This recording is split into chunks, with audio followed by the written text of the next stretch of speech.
मौर्य। क्या पढ़ते हैं? पहले जानते राजा राम मोहन राय के बारे में, राजा राम मोहन राय के बारे में, राजा राम मोहन राय के।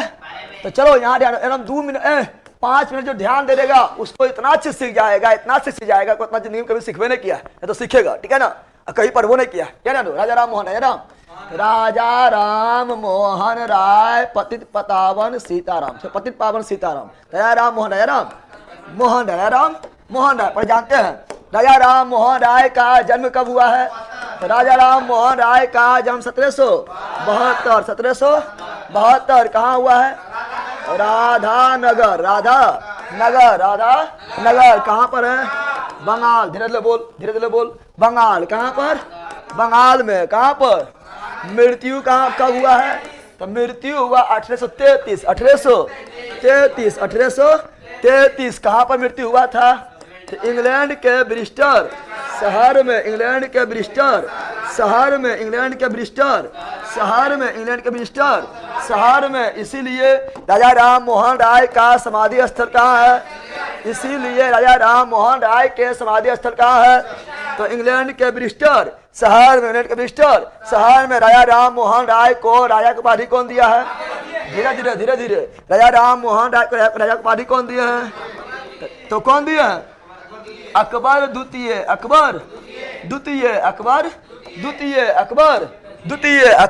द्वितीय। सती प्रथा का अंत कब हुआ है? 1829। राजा राम मोहन राय आवाज उठाए थे और अंत करने वाले थे विलियम बेटिंग। कौन थे? विलियम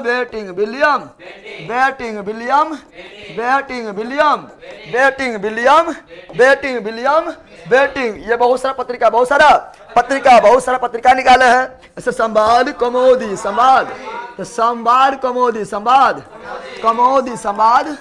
कमोदी, जिसे कहा जाता है क्या? प्रज्ञा का चांद। इसे क्या बोलते हैं? प्रज्ञा का चांद। कौन भाषा में लिखा गया है? बंगाली भाषा में। कब लिखा गया है? 1821। कौन लिखा है? तो लिखने वाले थे राजा राम मोहन राय। इसका बहुत सारा पत्रिका और है, जैसे प्रिसेप्ट्स ऑफ जीसस कौन लिखे हैं? राजा Ram Mohan Roy. Precept of Jesus कौन लिखा है? राजा राम मोहन राय। मृत्यु अखबार कौन लिखे हैं? राजा राम मोहन राय। मृत्यु अखबार का संपादक कौन है? राजा राम मोहन राय। ब्राह्मणिकल मैगजीन का कौन है? राजा राम मोहन राय। ब्राह्मणिकल मैगजीन का कौन है? ब्राह्मणिकल मैगजीन का भी कौन है? राजा राम मोहन राय। और ये एकेश्वरवाद थे। क्या थे? एकेश्वरवाद बोले तो एक ईश्वर को मानने वाला, एकेश्वरवाद। और ये मूर्ति पूजा विरोधी समाज सुधारक समाज। सती प्रथा विरोधी,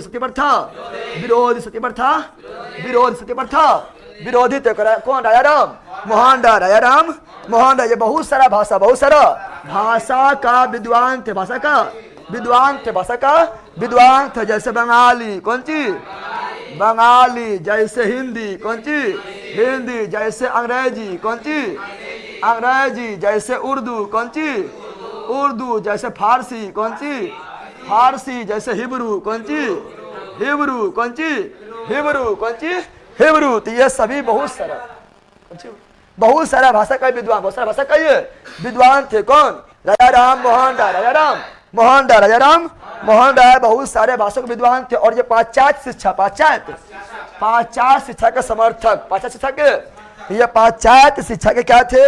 ये पाश्चात्य शिक्षा के समर्थक, यानी पश्चिमी शिक्षा। क्या बोलेंगे? पाश्चात्य यानी पश्चिमी शिक्षा, यूरोप के शिक्षा यानी आधुनिक शिक्षा के समर्थक थे कौन? राजा राम मोहन राय। फिर ये क्या किए थे? ये फिर आत्मीय सभा का स्थापना, आत्मीय सभा का स्थापना कब किए थे? 1815 1815 वेदांत सोसाइटी, वेदांत, तो वेदांत सोसाइटी का स्थापना कौन किए थे? राजा राम मोहन राय। राजा राम मोहन राय कब की? 1816। हिंदू कॉलेज का स्थापना, हिंदू कॉलेज के, तो हिंदू कॉलेज का स्थापना, हिंदू कॉलेज के, धीरे धीरे बोल तू लोग, हिंदू कॉलेज का स्थापना, हिंदू कॉलेज के स्थापना कब किए थे? 1817। कौन किए थे? राजा राम मोहन राय। चुप पहले, राजा राम मोहन राय ने किए थे। और किसके प्रयास से किए थे? और कौन साथ दिए थे? तो डेविड हेयर। कौन साथ दिए थे? David Hare. और ये क्या किए थे? ये जो है वेदांत कॉलेज, वेदांत कॉलेज का स्थापना, वेदांत कॉलेज के स्थापना कब किए थे? 1825। सती प्रथा 1829। सबसे मेन ब्रह्म समाज, ब्रह्म समाज का स्थापना, ब्रह्म समाज के स्थापना 1828। तो ब्रह्म समाज का स्थापना 1828 में किए थे। 1828 में किए थे। इस प्रकार देखो बहुत सारा सुधार करवाए थे, राजा राम मोहन राय ने करवाए थे। राजा राम मोहन राय प्रथम व्यक्ति थे, प्रथम आधुनिक व्यक्ति थे, प्रथम आधुनिक भारतीय व्यक्ति थे जो आधुनिक शिक्षा को समर्थन किए थे, ठीक है ना। और समाज में कुरीतियां को दूर करने का प्रयास किए थे, समाज में जो अंधविश्वास था उसे दूर करने का प्रयास किए थे, समाज में जो धर्म आडंबर था, ठीक है ना, अंधविश्वास था, कुरीतियां था, ठीक है ना, उसका विरोध किए थे। और राजा राम मोहन राय को इसीलिए, राजा राम मोहन राय को इसीलिए भारतीय, ठीक है ना, राजा राम मोहन राय को इसीलिए भारतीय क्रांतिकारी का अग्रदूत किसे कहा गया है? राजा राम मोहन राय। राजा राम मोहन राय भारतीय क्रांतिकारी का जनक किसे कहा गया है? राजा राम मोहन राय। राजा राम मोहन राय भारतीय क्रांतिकारी पैगंबर किसे कहा गया है? राजा राम मोहन राय। राजा राम मोहन राय। राजा राम मोहन राय। फिर क्वेश्चन पूछेगा, आधुनिक भारत के प्रथम आधुनिक व्यक्ति किसे कहा गया है? राजा राम मोहन राय। भारत के प्रथम आधुनिक व्यक्ति किसे कहा गया है? राजा राम मोहन राय। राजा राम मोहन राय। फिर इन्हें जो इन्हें अतीत एवं भविष्य, अतीत मतलब पुराना, भविष्य मतलब नया वाला, तो अतीत एवं भविष्य को जोड़ने वाला किसे कहा गया है? राजा राम मोहन राय। राजा राम मोहन राय को कहा गया। यहाँ तक कि आधुनिक भारत के पत्र पत्रिका के जनक किसे कहा गया है? राजा राम मोहन राय। आधुनिक भारत के पत्र पत्रिका जनक किसे कहा गया है? राजा राम मोहन राय। राम मोहन राय, ठीक है ना। युग दूत किसे कहा गया है? राजा राम मोहन राय। नक्षत्र का तारा किसे कहा गया है? राजा राम मोहन राय। समझ आ गया है? बता, इतना तुम लोग को पेड कोर्स वो नहीं पढ़ाता होगा जितना हम यहाँ बता दीजिए यूट्यूब पर, ठीक है। पहले सुनो, ब्रह्म समाज, देखो ब्रह्म समाज का स्थापना 1828। 1800 थोड़ा सा कहानियां खिस्सा सुन ले, अच्छा सा लाइक कर दो, उस कहानियां खिस्सा सुनो, मजा आ जाएगा। ब्रह्म समाज का स्थापना 1828 में हुआ था। 1828 में हुआ था। कौन किया था? राजा राम मोहन राय। राजा राम मोहन राय। लेकिन राजा राम मोहन राय का मृत्यु हो जाने के राजा राम मोहन राय की मृत्यु कब हुआ था? राजा राम मोहन राय का मृत्यु 1833 इंग्लैंड के ब्रिस्टल शहर में, तो 33 दूनी 66, बोलो 33 दूनी 66। फिर 1866 में क्या हुआ था? दो गो व्यक्ति थे, एक थे केशव चंद्र सेन और दूसरा थे देवेंद्रनाथ टैगोर। दोनों हो गया मतभेद। क्या हो गया? दोनों क्या हुआ? मतभेद। जैसे मतभेद हुआ ब्रह्म समाज टूट गया। शीशा हो या दिल हो या हो ब्रह्म समाज या हो बौद्ध धर्म या हो जैन धर्म, सब टूट जाता है। कैसे टूटता है? तो मतभेद से। कैसे टूटता है? तो 1866 में क्या हुआ? मतभेद। क्या हुआ? अब ब्रह्म समाज टूट गया। ब्रह्म समाज टूट गया था और एक वो बना आदि ब्रह्म समाज। क्या बना था? आदि ब्रह्म समाज। और एक बना था भारतीय ब्रह्म समाज। विभाजन कब हुआ था? 1866 में हुआ था। और भारतीय ब्रह्म समाज का जनक कौन थे? केशव चंद्र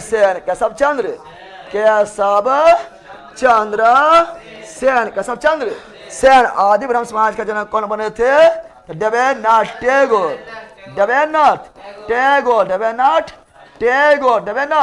टैगोर। अब बता रहे, सुनो, ए बोल, अब जो बता रहे हो सुनो ध्यान से, बकलोल बात सुन ले, अब जो बता रहे हैं सुनो ध्यान से। अब केशव चंद्र सेन जो थे ना, ये बाल विवाह के विरोधी थे। केशव चंद्र सेन जो थे ये कौन थे? तो केशव चंद्र सेन जो थे ये स्त्री शिक्षा समर्थन थे, विधवा विवाह का समर्थन थे, ठीक है ना, ठीक है ना। और ये लेकिन जो थे केशव चंद्र, ये बाल विवाह के भी विरोधी थे। यानी बाल विवाह सही नहीं, बाल विवाह सही नहीं, बाल विवाह विरोधी, बाल विवाह के विरोधी थे। लंबा लंबा प्रवचन देते थे, बाल विवाह नहीं होना चाहिए, लड़कियों को पढ़ाओ, लड़कियों को आगे बढ़ाओ, स्त्री शिक्षा दो, विधवा पुनर्विवाह होना चाहिए, एकदम अच्छा लंबा लंबा बोलते थे। लेकिन जब इसी का बेटी का बारी आया, किनका? केशव चंद्र सेन के बेटी, कौन सी? केशव चंद्र सेन के बेटी, केशव चंद्र सेन के बेटी जिसका आयु 14 वर्ष से कम थी, 14 वर्ष से कम थी, 14 वर्ष से कम थी। हम जानते हैं कि 1872 में कानून आया था, नेटिव मैरिज एक्ट, नाम तो सुना होगा, एकदम भी आई है। 1872 में कानून आया था native marriage act. Native direct question पूछता, नेटिव मैरिज एक्ट कब आया था? तो नेटिव मैरिज एक्ट जो आया था मित्रों 1872, लाइक कर दो, 600 लाइक पूरी आप लोग। नेटिव मैरिज एक्ट कब आया था? नेटिव मैरिज 1872 में आया था। और किसके प्रयास से आया था? तो केशव चंद्र सेन के प्रयास से। केशव चंद्र सेन बोले थे अंग्रेज से, गवर्नर जनरल से बोले थे, सुनिए आप एक कानून बनाइए, ठीक है ना, कि जो लड़कियों और लड़का का उम्र का आयु फिक्स कीजिए। लड़की का उम्र कीजिए 14 वर्ष, क्या कीजिए? लड़की जो है उसका आयु, न्यूनतम आयु का उम्र 14 वर्ष कीजिए। और ये बैला जो है यानी लड़कवा जो है, इसका कितना कीजिए? 18 वर्ष। कितना? और ये किया गया था किसके प्रयास से? तो ये किया गया था केशव चंद्र सेन के प्रयास से। लेकिन जब इन्हीं के बेटी की बारी आया था, एक बेटी 14 वर्ष से कम है, लेकिन लड़का मिल गया, अच्छा लड़का मिल गया, अच्छा दामाद जी अच्छा मिला था। और दामाद जो थे वो तो कुछ बिहार के राजकुमार, दामाद क्या थे? कुछ बिहार के राजकुमार मिल गया है।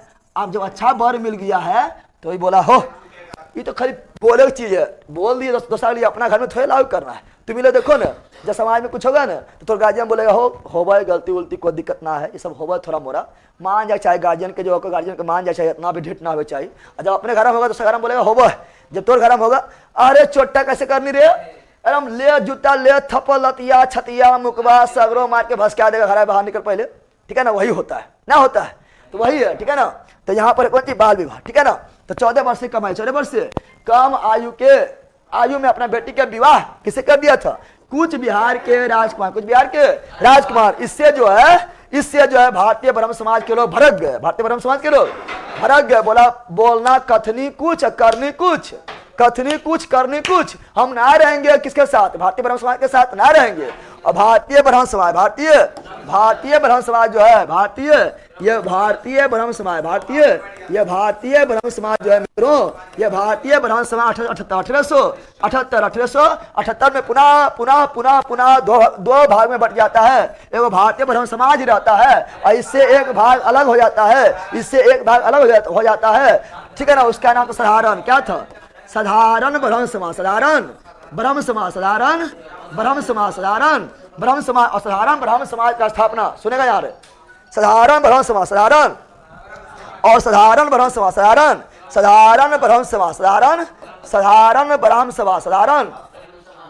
ठीक है ना। या ना लो, ये कौन सी मिट्टी यार?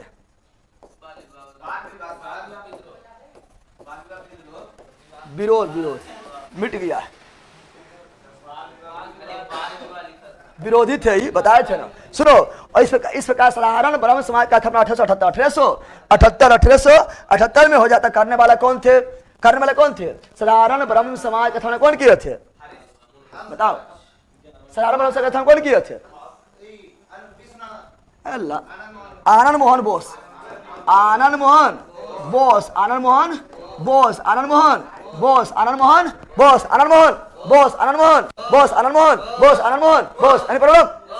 बोलो प्रॉब्लम। तो ये रहा खिस्सा किसका? ये रहा ब्रह्म समाज का पूरी तरह से खिस्सा, पूरी तरह से। अच्छा एक चीज और याद रखना, प्रार्थना समाज। क्या याद रखना? प्रार्थना समाज कहीं लिख देते हैं, प्रार्थना क्या लिखते हैं? प्रार्थना समाज के बारे में याद रखना। सुनो यहाँ पर प्रार्थना समाज, प्रार्थना चूंकि यहीं से लिंक कर रहा है इसलिए जान लो। अब ये प्रार्थना समाज, प्रार्थना पहली बार बताओ प्रार्थना समाज का स्थापना कब हुआ? अल्लाह कब हुआ? आत्माराम पांडुरंग। धीरे बोल। प्रार्थना समाज का स्थापना 1867। सुनो प्रार्थना समाज का स्थापना किसके प्रेरणा से हुआ था? तो केशव चंद्र सेन जो थे, केशव चंद्र सेन एक बार महाराष्ट्र गए। कहाँ गए थे? अब महाराष्ट्र में जाके पूरा एकदम भाषण दिए थे, लंबा लंबा भाषण दिए थे एकदम पूरा जो है। इससे दो व्यक्ति था प्रभावित हो गया था, और दो व्यक्ति था, एक था आत्माराम पांडुरंग। कौन था? प्रार्थना समाज का स्थापना करता आत्माराम पांडुरंग। आत्माराम पांडुरंग महाराष्ट्र में। कहाँ पर? कब करता? 1867। किसकी प्रेरणा से? तो केशव चंद्र सेन, केशव चंद्र सेन के प्रेरणा से। प्रेरणा लेकिन 1867 में स्थापना हो गया प्रार्थना समाज का। आत्माराम पांडुरंग किया है, लेकिन इसी में 1869 में प्रभावशाली व्यक्ति जुड़ जाते हैं। उसका नाम क्या है? तो उसका नाम है महादेव गोविंद रनाडे, यानी एमजी रनाडे। महादेव गोविंद रनाडे भी इससे जुड़ जाते, प्रभावशाली व्यक्ति है। प्रार्थना समाज और जो है फैल गया था, ठीक है ना। महादेव गोविंद रनाडे जुड़ गया है, जिससे बोलते हैं महाराष्ट्र का सुकरात। क्या बोलते हैं? महाराष्ट्र का सुकरात। ये भी याद रखना। बताओ तो भारतीय ब्रह्म समाज का स्थापना कौन किया था? भारतीय ब्रह्म समाज का केशव चंद्र सेन।